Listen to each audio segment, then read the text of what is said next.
May mga challenge sa akin na medyo minsan nahihirapan ako sa pandinig kasi hindi naman ako pwedeng mag-casio.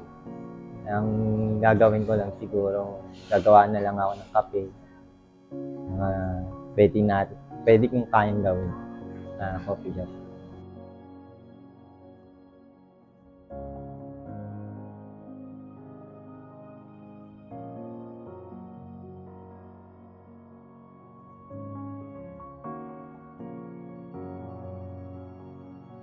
Ako nga pala si Aljan Siangaki. Isa akong barista dito sa East Beach Store.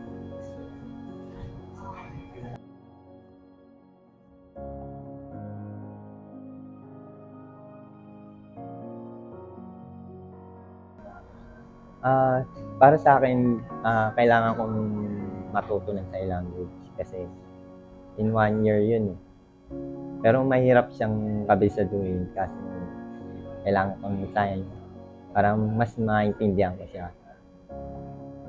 Ang kailangan ko lang din na magsulat para may makita ko yung sinasabi nila. Nababasa ko na.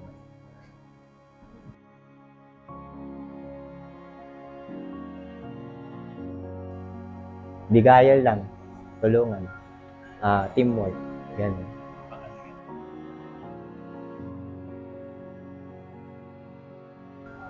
Kagandahan dito bukod sa nagtatrabaho ko dito, meron akong pangalawang family.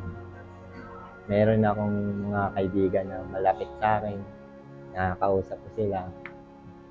Masaya pero may kasamang kuwela. Yun yung mas na happiness na naramdaman ko sa kanila kasi parang family, di ba? Masaya, di ba? Marami kayo. Okay yung sa akin na na-approve ko pa yung sarili ko sa makipagsalamuha sa ibang tao. Dati kasi mahihayin ako dati. Ngayon, okay.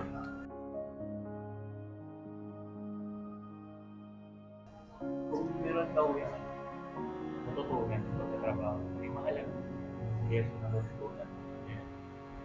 Again, Kung may natutunan ka mahalaga dito. natutunan na mahalaga dito sa skill. Yung latte art. Latte art kasi napakahirap gawin. Pero kailangan mo talagang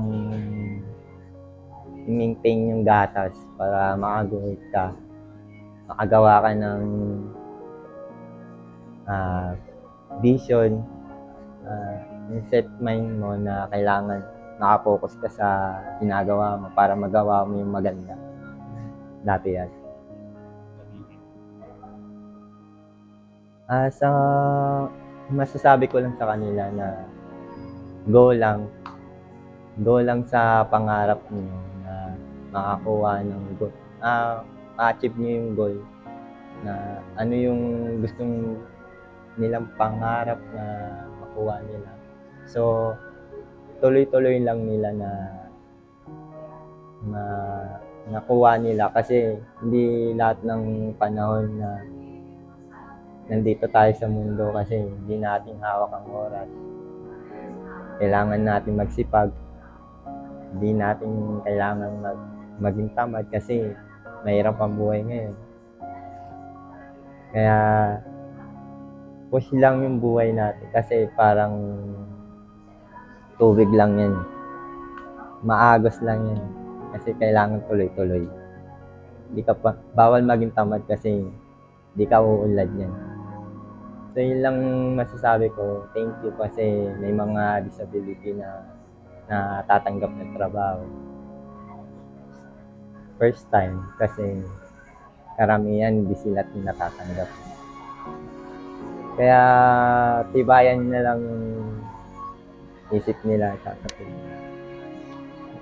para makuha nila yung tapang na kaya nilang harapin.